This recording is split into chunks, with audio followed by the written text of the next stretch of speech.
요한복음 7장 10절에서 13절입니다. 초막절이 되었는데요. 예수님이 사람들에게 나타내지 않고 은밀히 올라가셨어요.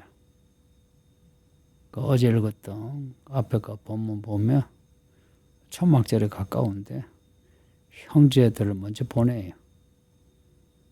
제자들도 먼저 보냈겠죠. 그리고는 예수님 혼자 갈릴리에 머물러 계시다가 때가 돼요. 예수님이 혼자 은밀히 예루살렘으로 가셨답니다.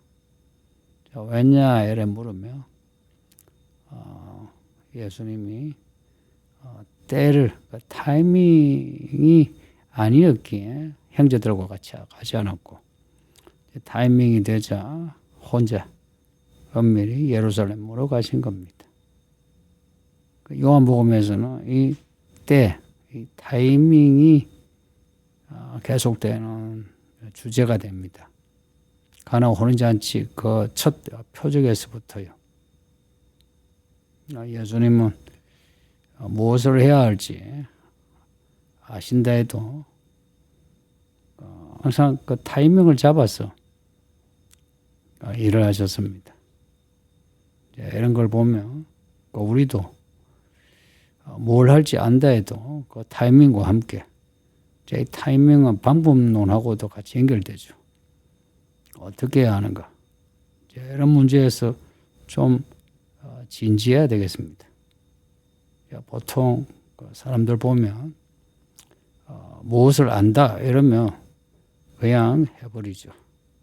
그러면서 뭐 할 것을 했다 이러는데 예수님은 자신의 죽음까지도 죽을 때를 잡기 위해서 이렇게 타이밍에 집중하셨습니다.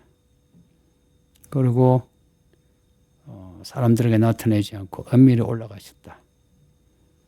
이유를 생각하면 아까 말씀드린 대로 죽을 때를 잡으시기 위해서 그렇습니다.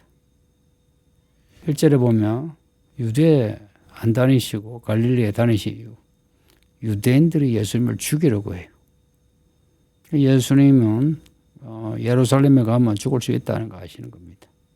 근데 하나님의 경륜에서 예수님은 죽을 때도 하나님 뜻에 따라야 합니다.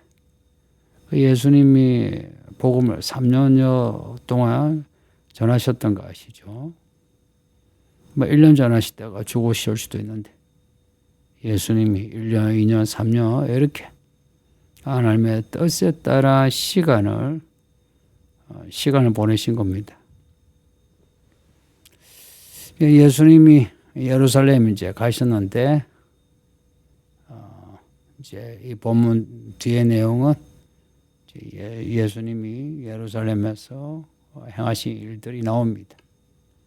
유대인들은 명절이면 나사렛 예수가 오더라 이제 알고 있고 그래서 예수가 어디 있느냐 예수를 찾아요. 앞에 베데스다 연못 이야기에 보면 예수님의 안식일에 병자 고치시고 그리고 하나님을 아버지라 친아버지라 이렇게 불렀어요. 이게 유대인들에게는 못마땅하고 죽여야 할 사입이 이단으로 여겨진 겁니다. 그래서 예수 예루살렘에 오면 가만두지 않겠다 이제 작정하고 예수를 찾는 겁니다. 유대인들이 예수님을 찾는 거 우리가 예레미야서에서 제사장들이 하나님을 안 찾다 하는 구절이 있었죠. 제사장들이 하나님을 찾아야 되는 이유 하나님의 구원을 바라야 되기 때문에 하나님을 찾아야 되는 거죠. 근데 여기 유대인들이 예수님을 찾는데 예수를 죽이려고 찾는다.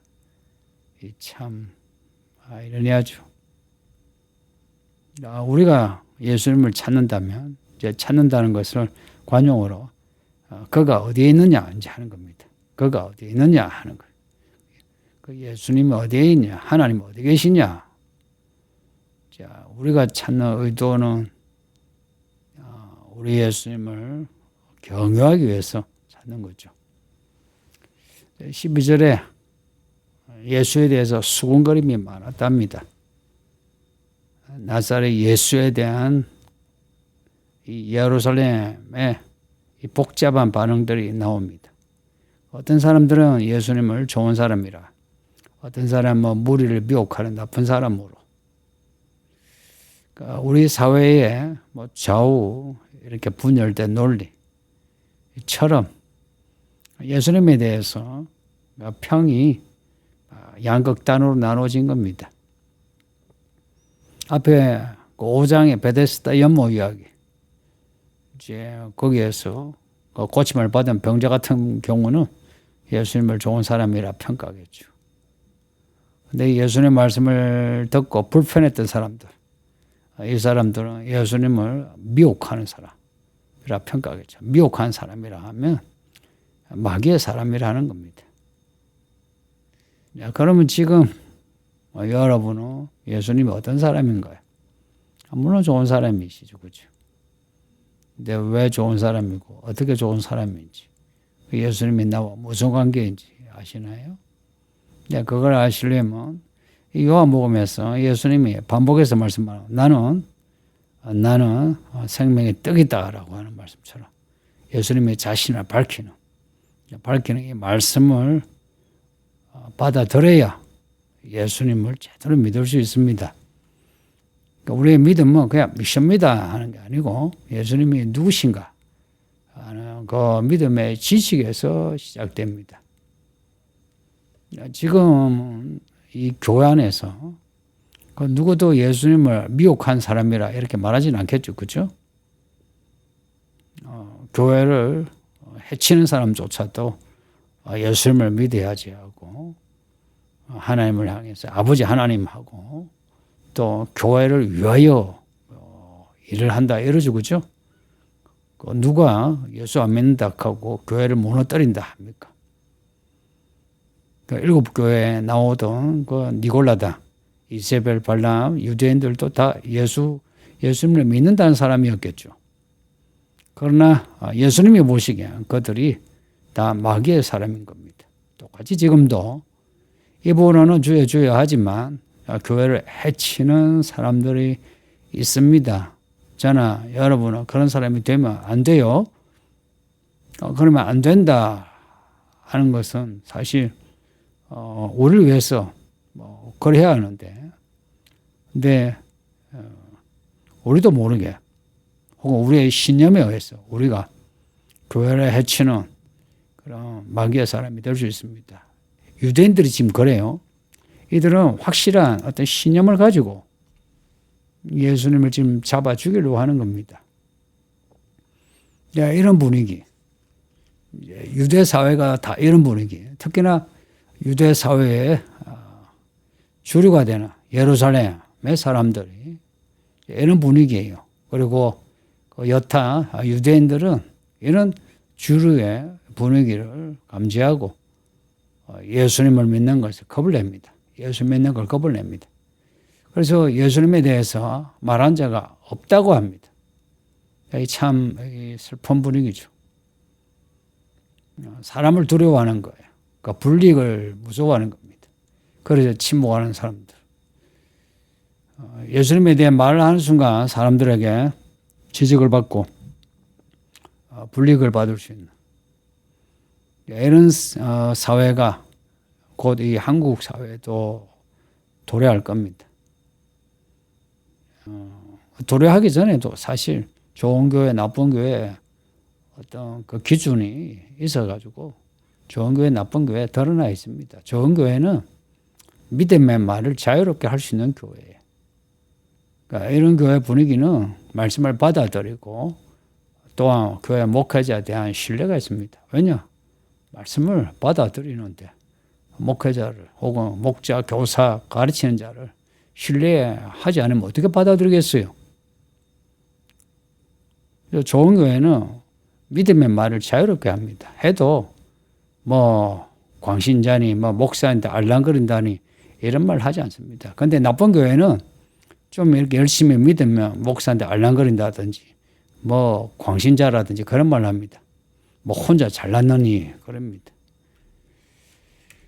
이게 성도들 간만 아니라 목사들 간에도 그렇습니다. 신학교 내에도 그렇습니다.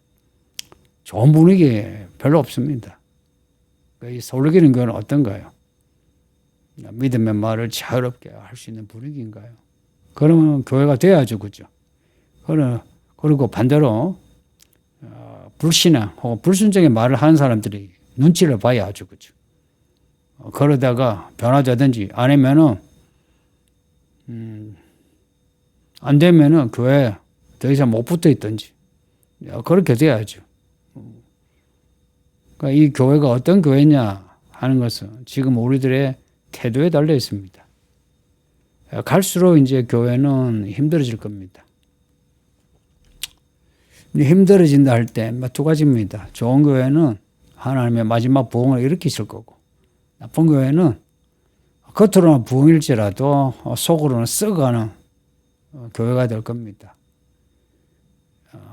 아니면은 이제 여타 나머지 교회들은 미지근하면서 이것도 저것도 아니게 성도 한 사람 한 사람을 잡는 걸 백화점이 고객 관리하듯이 그렇게 이제 성도들을 잡겠죠.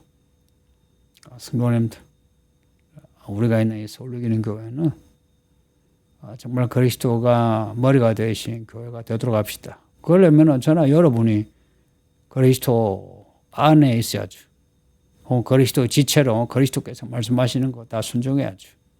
그러려면 사람 눈치 보면 안 됩니다. 사람 두려워하면 안 돼요. 제가 여러분 눈치 봐가지고 설교를 한다. 그러면 여러분 듣기는 좀 더 편하겠죠, 그죠? 근데 여러분에게는 아무런 유익이 없습니다. 제가 여러분들 눈치 안 보도록 여러분이 해줘야 돼요. 제가 뭐 이렇게 설교했다, 뭐 저렇게 설교했다 해가지고 시비 걸고 또 오예배 때 익명이라고 이런 말 저런 말로 까지 마시고요. 그러니까 여러분 자신을 위해서 여러분은 좋은 성도가 되어야 합니다. 아시겠죠? 요한이 한 말을 잊지 마요. 예수의 환난과 나라와 참음에 동참했다고. 저는 요한이 이 고백을 할 때의 이 심정이 10분의 1 공감이 돼요. 어떻게 살아왔냐 하는 겁니다. 그 환난들을 왜 그 감수했느냐? 하나님의 나라를 위하여 인내해 왔다는 겁니다. 사람을 두려워하면 하나님의 종으로서 일을 못하고 또 그 자신이 구원해서 떨어지게 됩니다. 그래서 끝까지 예수님을 믿어야 합니다. 믿는다는 거 끝까지 예수님을 따라야 합니다. 이 끝까지라는 말을 강조하고 싶어요. 끝까지 가려면은 스텝을 잘 맞춰야 합니다. 가끔 혼자 자기 열정에 기진맥진한 분이 있습니다. 그러지 않도록 해야 돼요. 혼자 자기 열정이 아니라 하나님이 이끄시는 그 스텝에 맞추세요. 혼자 열정에 막 죽으라 하는 분은 또 아이러니하게 사람 눈치 보는 사람들입니다. 목사 눈치 본다든지 옆에 성도 눈치 본다든지 그렇게 안 해도 됩니다. 스텝을 맞춰서 참 주신 믿음의 자유와 기쁨, 평안 가운데에 걸어야 하는 그 길을 걸어가는 겁니다. 그래야만 끝까지 믿을 수 있습니다. 그 믿음의 길에 그 양 바퀴가 말씀과 기도라는 거 잊지 마세요. 말씀과 기도는 한 축으로 연결되어 있습니다. 말씀, 기도, 그 기도 능력 혹은 성령. 지금 훈련을 해야 합니다. 지금 훈련을 해야 걸어가야 할 믿음의 길을 끝까지 굴러갈 수 있는 거예요. 지금 훈련하지 않으면 나중에 이를 갈며 슬피 울며 후회하게 될 겁니다. 사실 제가 뭐 이런 이야기를 한두 번 하는 것도 아닌데도 건성건성 듣는 성도들을 알고 있어요. 또 볼 때 마음 아파요. 뭐 화가 나는 게 아니고 마음이 아파. 마음이 아프니까 뭐라 해야 되겠는데. 우리 성도님들 다들 스스로 진지하고 정직해서 믿음으로 사시기를 예수 이름으로 축복합니다. 아버지 하나님 감사합니다. 주의 말씀을 읽고 들었으니 우리 모든 성도들이 다 우리 예수님을 알고 예수님을 끝까지 따라가며 예수님의 나라에 들어갈 수 있게 하소서. 사람들 눈치 보면서 수군거리거나 그러한 수군거림에 휩쓸리지 않게 하시고 항상 믿음의 무리 속에서 하나님의 이야기를 살게 하소서. 예수님 이름으로 기도하옵나이다. 아멘.